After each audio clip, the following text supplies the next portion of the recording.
भर के खुशी देके काहे रोवैलू सुखल अखिया के लुर से भेजैलू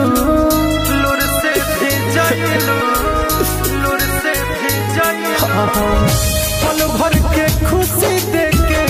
काहे रोवैलू सुखल अखिया के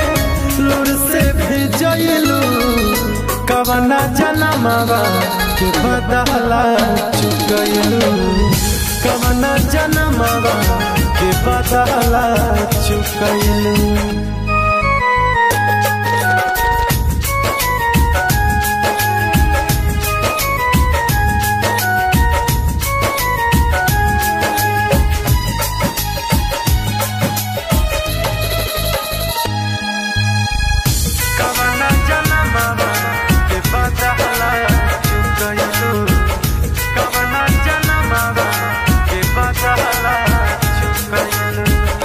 दिलवा लगा के हमके देत बारू धोखा करे वाला नइखे केहू भरोसा करे वाला नइखे केहू भरोसा दिलवा लगा के हमके देत बारू धोखा करे वाला नइखे केहू भरोसा भइल गलतिया का कुछ ना बतैलू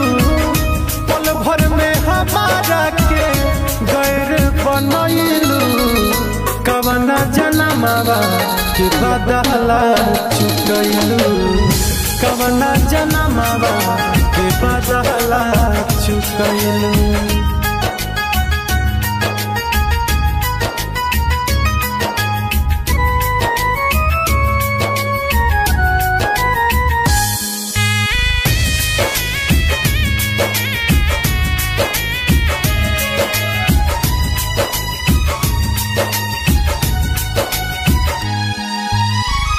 बढ़ता बेचैनी इतना